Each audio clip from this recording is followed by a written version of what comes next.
Hi friends, నేను మీ అంజని. మరి ఈరోజు మన హర్రర్ వీడియోలోకి వెళ్ళబోయే ముందు నాదొక చిన్న request. For best realistic horror and thrilling experience కోసం తప్పకుండా హెడ్సెట్ని అయితే పెట్టుకోండి. అండ్ మన ఛానల్లోని మీ హర్రర్ స్టోరీస్ని వినాలి అనుకుంటే నేను డిస్క్రిప్షన్లోని ఇన్స్టాగ్రామ్ లింక్ని అయితే పిన్ చేస్తున్నాను. తప్పకుండా ఇన్స్టాకి వచ్చి మెసేజ్ చేసినట్లయితే నేను మీ స్టోరీస్ని చక్కగా కుక్ చేసి ఇక్కడ మళ్ళీ ప్రజెంట్ చేయడం అనేది జరుగుతుంది. మీ స్టోరీస్ నాకు పంపించాల్సిన ఫార్మాట్ ఏ విధంగా ఉండాలి అని అంటే, ముందు మీ పేరు, తర్వాత మీ ఊరు పేరు అయితే మెన్షన్ చేయండి. ఇన్ కేస్ మీరు ఇష్టం లేకపోతే, ఇక్కడ మెన్షన్ చేయడం ఇష్టం లేకపోతే నాకు ముందే చెప్పేసేయండి. ఆ తర్వాత మీరు ఏదైతే స్టోరీ నాకు పంపిస్తున్నారో అది 1 లైన్లో కానీ 2 లైన్స్లో కానీ అక్కడైతే నాకు చిన్నగా హర్రర్ అయితే హర్రర్ అని, లేదంటే బ్లాక్ మ్యాజిక్ కోసమా, థ్రిల్లరా, ఇలాంటివి మీరు కనుక మెన్షన్ చేస్తే నేను చదవడానికి ఈజీ అవుతుంది. సో తర్వాత మీ స్టోరీ అంతా కూడా రాసుకుని రండి.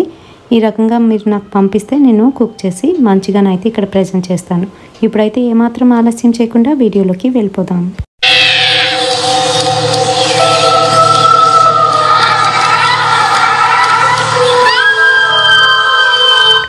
రిహానా పక్కన ఆశీష్ పడుకొని ఉన్నాడు. రిహానాని గట్టిగా పట్టుకొని ఇంకా హగ్ చేసుకొని పడుకున్నాడు. సో రిహానాకి కొంచెంగా తెలివి వస్తుంది. గట్టిగా అరిచి లేచి కూర్చుంటుంది. తను చూస్తే అక్కడే తన హాస్టల్ రూమ్లోనైతే ఉంది. అక్కడ పక్కన ఆశీష్ లేడు. తను గట్టిగా అరిచేసినందువలన అక్కడ ఫ్రెండ్స్ అందరూ వచ్చి రిహానాని అడుగుతున్నారు, ఏంటి రిహానా, ఏమైంది, ఎందుకంత గట్టిగా అరిచావు అని చెప్పేసి. ఏం లేదు అంటూ తను చుట్టూ అంతా కూడా చూసుకుంటూ ఉంటుంది. అండ్ తన బాడీ మీద అక్కడక్కడ తనకి స్క్రాచెస్లా పడ్డాయి. అవి మంట పుడుతున్నాయి. సో భుజం మీద ఇలా తడుముకుంటుంది. ఈలోగా తన బెస్ట్ ఫ్రెండ్ అయిన దివ్య అయితే చూస్తుంది. ఏంటి రిహానా, చూపించు అని చెప్పేసి చూస్తుంది. చూసేసరికి అక్కడ ఎవరో గీరినట్టుగా అయితే తనకి కనిపిస్తుంది అనమాట. ఎవరు గీరారు ఈ విధంగాను అని చెప్పేసి అంటే, ఏమో నాకు తెలీదు, సో దానివల్లే నేను లేచి కూర్చున్నానని అబద్ధం చెప్పేస్తుంది. మిగతా వాళ్ళందరూ వెళ్ళిపోతారు. కానీ దివ్య కూర్చొని, ఏమైంది రిహానా, నాకైనా చెప్పకూడదా అని అడుగుతుంది. అప్పుడు దివ్యని పట్టుకొని ఏడ్చేస్తుంది రిహానా. ఏం లేదు, ఆశీష్ గారు పక్కకు వచ్చి నన్ను గట్టిగా హగ్ చేసుకున్నట్టుగా అనిపించింది అని చెప్తుంది. చెప్పేసరికి, ఆశీషా, వాడు చచ్చి 3 నెలలు అవుతుంది, ఇంకా వాడినే తలుచుకుంటున్నావు నువ్వు, అయినా నిన్నంతగా ఇబ్బంది పెట్టాడు, ఎందుకు ఇంకా వాడినే తలుచుకుంటున్నావు అని అంటుంది. లేదే, నేనేం తలుచుకోలేదు, వాడే నన్ను వదలట్లేదు. 1 వీక్ అవుతుంది, ఏంటో తెలీదు, ఎందుకో నాకు వాడే అస్తమాటికి కనిపిస్తున్నాడు. నైట్ టైం అయితే నేను పడుకున్నా సరే నా ఒంటి మీద బట్టలు లేనట్టు, వాడు వచ్చి నా పక్కన పడుకున్నట్టు నాకు అదొక రకమైన వియర్డ్ ఫీలింగ్ అయితే కలుగుతుంది, భయం వేస్తుంది అని చెప్తుంది. అసలు ఏం జరిగింది, నువ్వు వాడి రూమ్ వైపు ఏమైనా వెళ్ళావా అని అడుగుతుంది. లేదు, నేను అటు సైడ్ అయితే వెళ్ళలేదు, కానీ వాళ్ళ ఫ్రెండ్ మొన్న ఒకసారి వచ్చి లాస్ట్ వీక్ నాతో మాట్లాడుతూ తనకు సంబంధించిన ఒక బుక్ని అయితే ఇచ్చాడు అని చెప్తుంది. ఏం బుక్, నువ్వు తీసుకున్నావా అని అంటే, లేదు నేను తీసుకోలేదు అని చెప్తుంది. ఓకే, మరి ఎందుకు ఇలా అవుతుంది నీకు అని అంటుంది. అదే నాకు అర్థం కావట్లేదు, ఇంటికి వెళ్ళిపోదాం అనుకుంటున్నాను కానీ ఎగ్జామ్స్ దగ్గరికి వస్తున్నాయని ఆగుతున్నాను అని చెప్తుంది. సరే కూల్ అవ్వు, పడుకో, నేను నీ పక్కనే ఉన్నాను, ఏమైనా ఇబ్బంది అయితే పిలు అని చెప్తుంది. సరే అని మళ్ళీ కళ్ళు మూసుకుంటుంది. కళ్ళు మూసుకునేసరికి మళ్ళీ ఆశీషే కళ్ళలోకి అయితే కనిపిస్తాడు. ఇలా కనిపించేసరికి తను ఉలిక్కిపడి ఏదో రకంగా పడుకోవడానికి అయితే ట్రై చేస్తూ ఉంటుంది. దివ్య తనకాసే చూస్తూ ఏంటో దీనికి కష్టాలు అని బాధపడుతూ అలానే పడుకుని పోతుంది. నెక్స్ట్ డే మార్నింగ్ ఇద్దరు కాలేజ్కి అయితే వెళ్తారు. ఆ రోజు వాళ్ళకి ప్రాక్టికల్ ఎగ్జామ్ ఉంది. సో ఆ ప్రాక్టికల్ ఎగ్జామ్ అయిపోయిన తర్వాత ఇద్దరు ఏంటంటే క్యాంటీన్కి వెళ్ళి తినేసి వస్తున్న టైంలోనే ఏంటంటే ఇలా మాట్లాడుకుంటూ ఉన్నారు. దివ్య, నువ్వు బాగానే చేసావు ప్రాక్టికల్లా అని అడుగుతుంది. నేను బాగానే చేశాను కానీ నువ్వెలా చేసావు అని అడుగుతుంది రిహానాని. రిహానా అంటుంది, ఓకే పర్వాలేదు అని చెప్తుంది. ఏంటే పర్వాలేదు, ఇంతకుముందు క్లాస్ ఫస్ట్లు ఇద్దరం కూడాను, ఇప్పుడేమో ఆ ఆశీష్ గడి వలన నువ్వు అలా వెనక్కి వెళ్ళిపోతుంటే నేను చూడలేకపోతున్నాను, బాధ అనిపిస్తుంది. ఏమి ఇంకా వాడి గురించి ఆలోచన నీకు అని అడుగుతుంది. చిచి, ఆ వెధవ గురించి ఎవడు ఆలోచిస్తాడే, కానీ వాడు చేసిన పనికి నాకు భయం వేస్తుంది, పడుకున్నా కూర్చున్నా వాడే కనిపిస్తున్నాడే, భయం వేస్తుంది అని చెప్తుంది. నువ్వు నమాజ్ చేస్తావు కదా, ఇంకా భయపడితే ఎలా? నమాజ్ చేస్తున్నాను, కానీ వాడి ఈవిల్ స్పిరిట్ నన్ను అసలు వదలట్లేదు అని చెప్తుంది. సరే సరే, తొందరగా ఎగ్జామ్ రాసి మీ ఇంటికి వెళ్ళి కొన్ని రోజులు అయితే రెస్ట్ తీసుకొని రా. అండ్ అలాగే వీళ్ళైతే ఈ కాలేజ్ మానేసి వేరే కాలేజ్కి షిఫ్ట్ అయిపోదాం ఇద్దరమా అని అనుకుంటూ ఉంటారు. అండ్ వీళ్ళు వెళ్తూ ఉంటే ఆశీష్ వాళ్ళ ఫ్రెండ్ రోహిత్ అయితే వస్తాడు. వచ్చి వీళ్ళ ముందున అయితే నించుంటాడు. ఈలోగా దివ్య అంటుంది, ఏంటి రోహిత్, ఏంటి ఇలా వచ్చావు అని అంటే, ఏం లేదు కొంచెం మీతో మాట్లాడాలి అని చెప్తాడు. ఏంటో మాట్లాడు అని అంటే, ఆశీష్ గారు చనిపోతూ మాకు ఒక పని అయితే అప్పచెప్పాడు, అది మేము కంపల్సరీ చెయ్యాలి అని అంటాడు. వాడు చనిపోతే వాడేదో చెప్తే మీరు చేయడం ఏంటి, అయినా మా వెనకాల ఎందుకు పడుతున్నారు అని గట్టిగా అడుగుతుంది దివ్య. కాదు రిహానాతో పని ఉంది, నీతో కాదు అని చెప్తాడు. రిహానా అప్పటికే భయపడిపోతూ దివ్య వెనక్కి వెళ్తూ ఉంటుంది. ఏ రిహానా, నీకే చెప్తుంటే అర్థం కావట్లేదా? మా వాడు నిన్ను ఎంతగా లవ్ చేశాడు, నీకు ఈ బుక్ ఇమ్మని చెప్పాడు, ఇది ఇద్దామనే వస్తున్నాను ప్రతిరోజును, నువ్వెందుకు తప్పించుకొని తిరుగుతున్నావు? అయినా బుక్ తీసుకోవడానికి నీకేంటి అంత ఇది? వాడిని నెలగా పొట్టను పెట్టుకున్నావు, ఇప్పుడు కనీసం వాడి ఆఖరి కోరిక కనీసం ఈ బుక్ అయినా తీసుకోవా అని అంటాడు. దానికి దివ్యకు చాలా కోపం వచ్చేస్తుంది.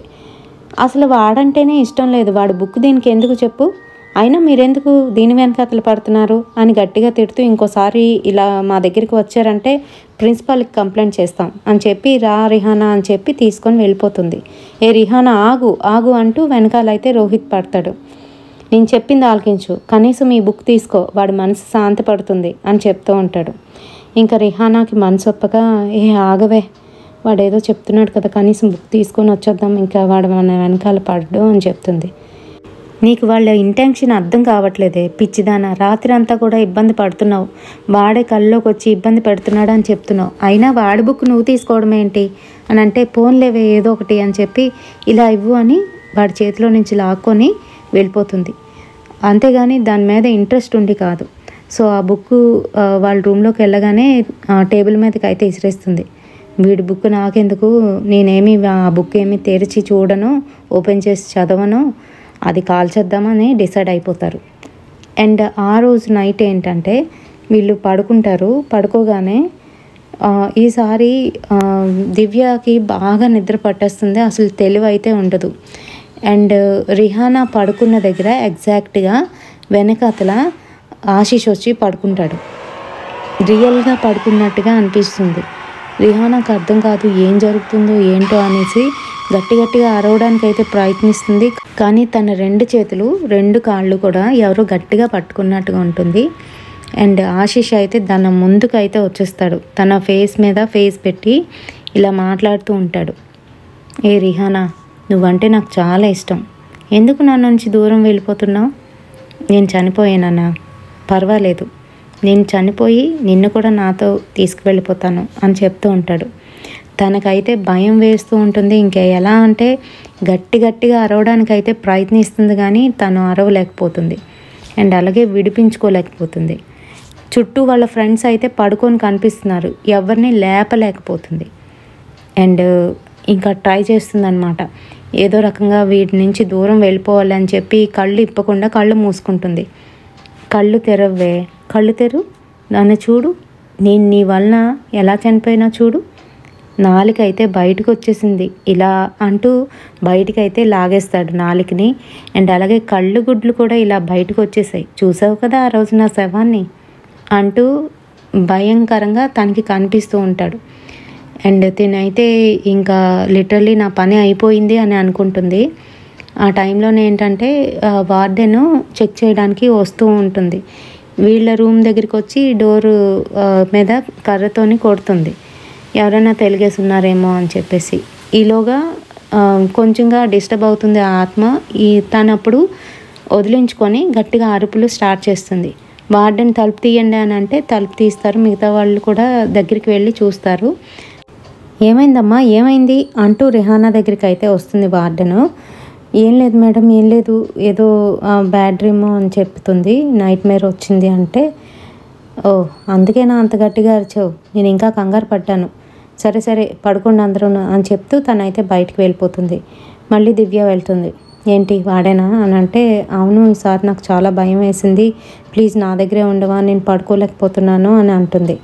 అప్పటికే ఏంటంటే రిహానా 1 వీక్ నుంచి చాలా సిక్ అవుతుంది. తనకి నిద్ర లేకపోవడం వల్ల కళ్ళ చుట్టూ డార్క్ సర్కిల్స్ వచ్చేసి తనకి ఏంటంటే ఇంకా తిండి కూడా సరిగ్గా సహించదనమాట. సో ఏం జరుగుతుందో ఏంటో, ఇంకా 2 డేస్లోనే ఎగ్జామ్స్ అయిపోతాయి కదా, ఇక్కడి నుంచి వెళ్ళిపోదాము అనేసి ఇద్దరు అనుకుంటారు. అండ్ ఆ నైట్ దివ్య వాళ్ళలోనే కాస్త అలా పడుకుంటుంది రిహానా. ఆ తర్వాత నెక్స్ట్ డే మార్నింగ్ ఎగ్జామ్ కూడా ఏదోలా రాస్తుంది, సరిగ్గా రాయలేకపోతుంది. తనంతా ఏంటంటే ఆ బుక్ మీద అయితే తన కాన్సన్ట్రేషన్ వెళ్ళిపోతుంది అనమాట. అస్తమాటికి ఆ బుక్లో ఏంటి రాశాడు, వాడు ఏంటి రాశాడు అని చెప్పేసి. సో నెక్స్ట్ డే ఏంటంటే ఇంకా లాస్ట్ ఎగ్జాము, ఆ ఎగ్జామ్కి ప్రిపేర్ అవుతూ ఉంటారు. ఆ టైంలోనే ఏంటంటే తిను ఎగ్జామ్ బుక్ ఓపెన్ చేయకుండా ఆ బుక్ ఓపెన్ చేసి ఏంటి రాశాడు అని చెప్పి చదవడం స్టార్ట్ చేస్తుంది. అది దివ్య చూడదు. సో వీళ్ళందరూ చదివిస్తారు, ఎగ్జామ్కి ప్రిపేర్ అయిపోతారు. లాస్ట్లోనే దివ్య చూస్తుంది, ఏం చేస్తున్నావే, అయిపోయిందా ప్రిపరేషన్ అని అంటే తను ఆ బుక్ ఇంకా చదువుతుంది ఇంట్రెస్ట్గా. ఏంటి అంత ఇంట్రెస్ట్గా చదువుతున్నావు అని చూసేసరికి వాడి బుక్. సో దివ్యకి చాలా కోపం వస్తుంది. రిహానాకు ఒక్కటి వేస్తుంది నెత్తి మీద, ఏంటి పిచ్చ కింద అలా వాడి బుక్ చదువుతున్నావు, నువ్వు రేపు ఎగ్జామ్ రాయవా అని అడుగుతుంది. లేదు లేదు రాస్తాను అని చెప్పేసి ఆ బుక్ పక్కన పడేసి ఎగ్జామ్కి ప్రిపేర్ అయిపోతుంది. ఆ రోజు నైట్ అయితే ఆశిష్ తన కల్లోకి అయితే రాడు అండ్ కనిపించడు. అండ్ నెక్స్ట్ డే తను ఎగ్జామ్ రాసేసి తను రూమ్లోకి వస్తుంది. వచ్చేసరికి వీళ్ళు ఎవరూ లేరనమాట. అంటే అప్పటికే కొంతమంది వాళ్ళ ఇంటికి అయితే స్టార్ట్ అయ్యి వెళ్ళిపోయారు. దివ్య ఏంటంటే తన బుక్స్ ఏవో లైబ్రరీలో ఇవ్వాల్సినవి ఉన్నాయి అని చెప్పేసి లైబ్రరీకి అయితే వెళ్ళింది. సో రిహానా ఒక్కరిదాయే రూమ్లోకి వస్తుంది. వచ్చేసరికి అంతా చీకటిగా ఉంటుంది, అంటే కిటికీలు అన్నీ వేస్తున్నాయి. సో రూమ్లోకి రాగానే తలుపు దానంతటా అదే పడిపోతుంది. సో అక్కడ ఆశిష్ అయితే కూర్చొని ఉంటాడు, తన బుక్ ఓపెన్ చేసి చూస్తూ ఉంటాడు. రిహానాకి చాలా భయం వేస్తుంది, కానీ తనతో మాట్లాడాలి, ఆ బుక్లో ఎందుకు అలా రాశాడు అన్నీ అడగాలి అని చెప్పేసి తను స్ట్రాంగ్గానైతే ఉంటుంది. ఇంకా ఎలాగైనా వీటితోనే ఇంకా వదిలించుకోవాలి అని చెప్పేసి. అప్పుడు చదివావా, నా బుక్ మొత్తం చదివావా అని అడుగుతాడు. చదివాను అని చెప్తుంది. నా ముందుకు వచ్చి నాతో మాట్లాడుతున్నావు ధైర్యంగా, నీకు నేనంటే భయం లేదా, తీసుకెళ్ళిపోమంటావు మరి నాతో అని అడుగుతాడు.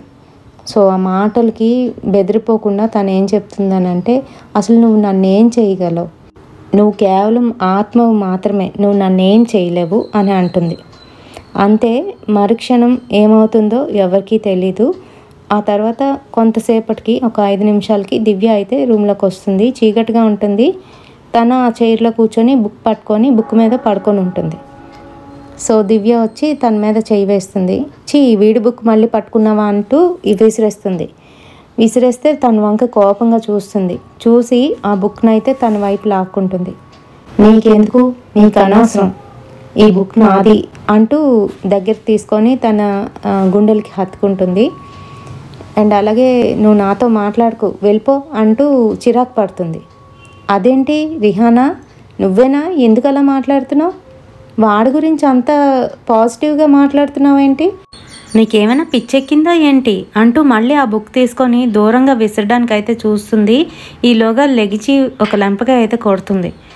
ఇంకా రిహానా అలా కొట్టేసరికి దివ్యకు భయం ఇంకా బాధ కూడా కలుగుతుంది. అలా డబుల్ వాయిస్లో మాట్లాడుతుంటే భయపడిపోతుంది. ఏంటి తన బెస్ట్ ఫ్రెండ్ ఇలా నన్ను కొట్టిందే అని చెప్పేసి తను ఏంటంటే ఇంకా తనతో మాట్లాడకుండా సీరియస్గా తన బ్యాగ్ సర్దుకుంటూ ఉంటుంది, ప్యాక్ చేసుకుంటుంది.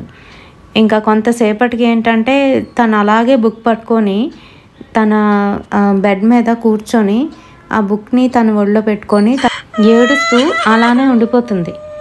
మళ్ళీ తన బాధ చూడలేక దివ్యనే వెనక్కి వస్తుంది. వచ్చి అసలు ఏమైందే, పద ఇక్కడి నుంచి వెళ్ళిపోదాం, మనం ఇక్కడ ఉండొద్దు అని అంటే, నువ్వు నాతో మాట్లాడొద్దని చెప్పానా, నీకు సిగ్గులేదు అసలు, ఎందుకు నన్ను పట్టుకొని అలాగా వేలబడి ఉంటావు నా తోకలాగా, వెళ్ళు నువ్వు, నాకు నచ్చితే నేను వెళ్తాను, లేకపోతే ఇక్కడే ఉంటాను, ఇక్కడే చేస్తాను, నీకెందుకు అని అంటుంది.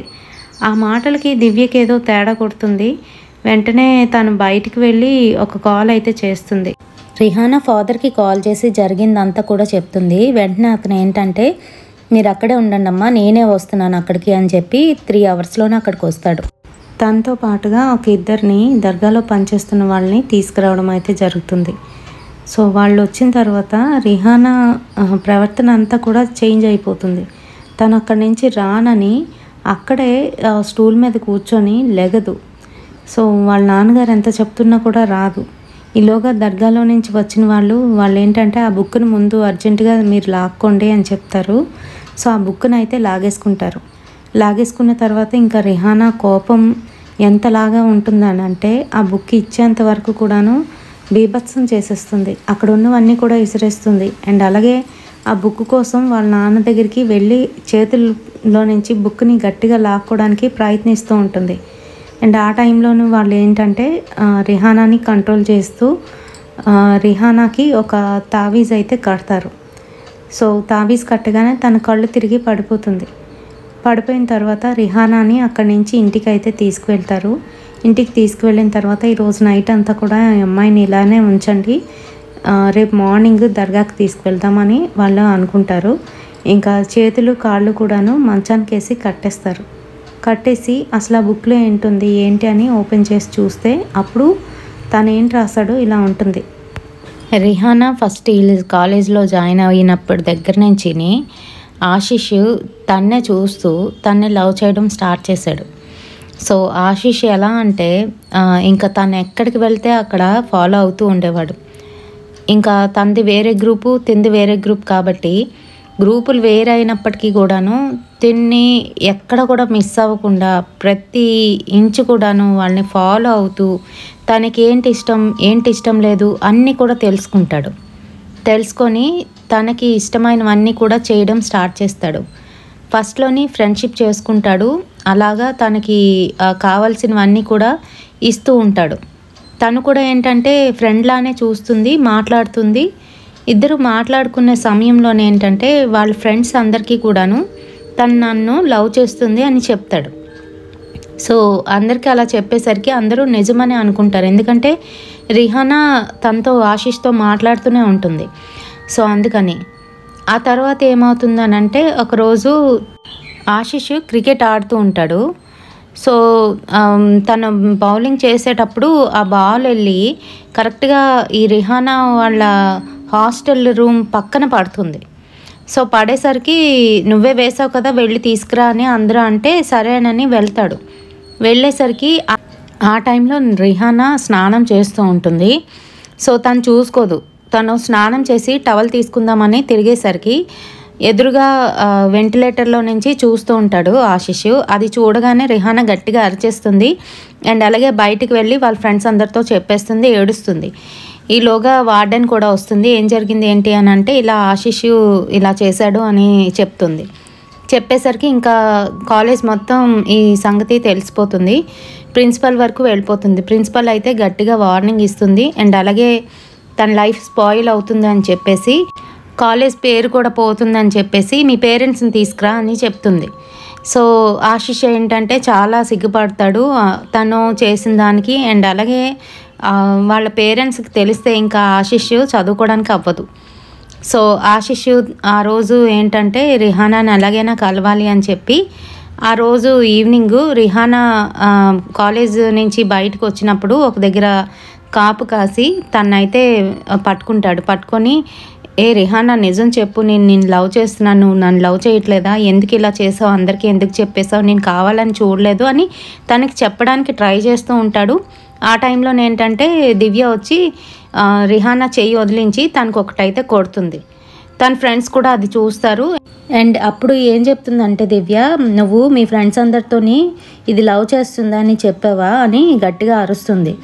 సో ఆ మాటలకి తను ఆశిష్ బురదించుకొని అలానే ఉండిపోతాడు. ఆ మాటలు విన్న రిహానా కూడా గట్టిగా అరుస్తుంది ఆశిష్ మీద. అండ్ అందరూ దానికి బ్యాడ్గా ఫీల్ అవుతారనమాట.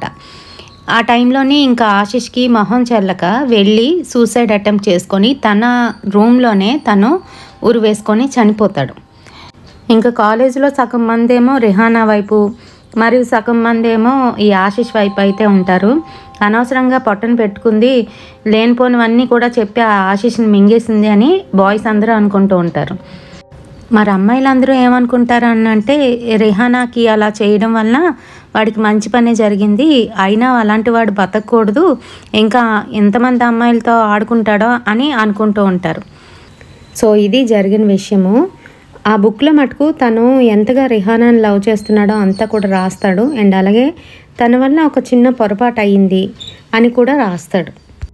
అయితే తనతో మాట్లాడడానికి వెళ్ళబోయే ముందే తిను ఏం చెప్తాడంటే వాళ్ళ ఫ్రెండ్స్కి, ఒరే ఈ బుక్లో నేను ఫుల్ డీటెయిల్డ్గా రాశాను, తను ఒకవేళ కోపంతో నా మాటలు వినిపించుకోకుండా నన్ను అవాయిడ్ చేసినా, నా మాటలు వినిపించుకోపోయినా మీరు తర్వాత ఈ బుక్ని తీసుకువెళ్ళి తనకి అప్పచెప్పండి.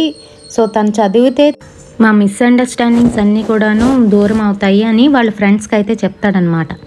సో అందుకనే రాహుల్ వీళ్ళ దగ్గరికి వచ్చి ఆ బుక్ ఇవ్వడానికి ట్రై చేస్తూ ఉంటాడు.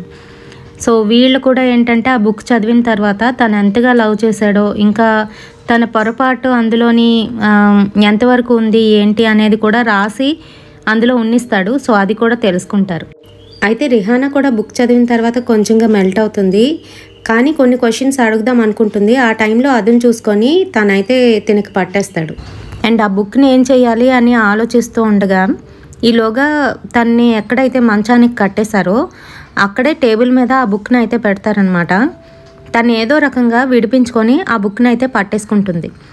సో మళ్ళీ వచ్చి ఆ బుక్ని అయితే లాక్కొని దూరంగానైతే తీసుకుంటారు. అండ్ ఆ అమ్మాయి మటుకు ఈ రకంగా అరుస్తుంది, వదిలిపెట్టేది లేదు, నాతో పాటుగా తీసుకుపోతాను, రిహానా నాది అని గట్టిగా డబుల్ వాయిస్లోనైతే అరుస్తూ ఉంటుందన్నమాట. ఇంకా తన కళ్ళు అవి రెడ్గా అయిపోయి ఒళ్ళంతా పేల్ అయిపోయినట్టు వైట్గానైతే తయారవుతుంది. సో వాళ్ళకి అర్థమైపోతుంది తను ఎలాగైనా ఈ అమ్మాయిని తీసుకెళ్ళిపోతాడు. మర్నాడే అమావాస్య. సో వీళ్ళు ఏం చేస్తారు అని అంటే ఈ అమ్మాయిని ఇమీడియట్గా దర్గాకి తీసుకువెళ్ళిపోదాము, ఇంకా ఇక్కడ ఉంచినా కూడాను లాభం లేదు అని చెప్పి దర్గాకి అయితే తీసుకువెళ్తున్నారు. తీసుకువెళ్తుంటే మధ్యలోనే అమ్మాయి వాళ్ళ మీద వామిటింగ్ చేస్తుంది, అది కూడా బ్లడ్ వామిటింగ్స్. సో అది చూడగానే వాళ్ళ నాన్న ఇంకా భయపడతాడు, ఇంకా ఏడుస్తాడనమాట, నా కూతురు బతకదేమో అని చెప్పేసి. సో వాళ్ళు దర్గాకి అయితే తీసుకువెళ్తారు. తీసుకువెళ్ళగానే అక్కడ లోపలికి అడుగు పెట్టలేదు. అందరూ ఒక 10 మంది వచ్చి గట్టిగా ఆ అమ్మాయిని పట్టుకొని లోపలికైతే లాక్కొస్తారు. ఇంకా లోపలికి వచ్చిన తర్వాత తనకి కొన్ని రిచువల్స్ అయితే చేస్తారు. చేసేటప్పుడు వాడి పేరు అన్నీ కూడాను వాళ్ళకి తెలుసు కాబట్టి సో ఆ పేరుతోనే తన్ని పిలిచి, నువ్వు గనక ఈ అమ్మాయిని వదిలేస్తే నీ ఆత్మకి శాంతి కలిగేటట్టు చేస్తాము, లేకపోతే నిన్ను ఒక సీసాలో బంధించి ఇక్కడే ఉంచేస్తాము అని బెదిరిస్తారు. అంతేకాదు, నువ్వు చనిపోయిన తర్వాత నువ్వు ప్రేమించిన అమ్మాయి సుఖంగా ఉండాలని కోరుకోవాలి, కానీ ఇలా పగ తీర్చుకోకూడదు అని చెప్తూ ఉంటారు. కానీ తన మటుకు వినడు. మీరేం చేసుకుంటే చేసుకోండి, నేను మటుకు ఖచ్చితంగా తీసుకువెళ్ళిపోతాను, నా ప్రేమికురాలు నాతో పాటుగా తీసుకువెళ్ళిపోతాను, అంతే అని చెప్తూ ఉంటుంటే వాళ్ళకి అర్థమవుతుంది. ఇంకొకటి ఏంటంటే తను బుక్ ఇచ్చాడు కదా, బుక్ ద్వారా తను తిన్నని కనెక్ట్ అయ్యాడు. సో అందుకనే వాళ్ళు ఏం చేస్తారు అని అంటే ఆ బుక్ని తీసుకొచ్చి దాన్ని తన ముందే కాల్చేస్తారు. ఆ ఆత్మని ఒక బాటిల్లోనైతే బంధించేసి సముద్రంలోకి విసిరేయడం అనేది జరిగింది. ఆ తర్వాత అమ్మాయికి ఒక తావీజ్ కట్టారు. సో ఆ అమ్మాయి ఇప్పటి వరకు ఎటువంటి ప్రాబ్లం అయితే ఫేస్ చేయట్లేదు. ప్రస్తుతం ఒక జాబ్ కూడా చేస్తుంది. మరి ఈ స్టోరీ మీకు ఎలా అనిపించింది? నచ్చిందా? నచ్చితే తప్పకుండా ఒక లైక్ అయితే వేయండి. రేపటి సరికొత్త వీడియోతోని మళ్ళీ మీ ముందుకు వచ్చేస్తాను. Until then bye.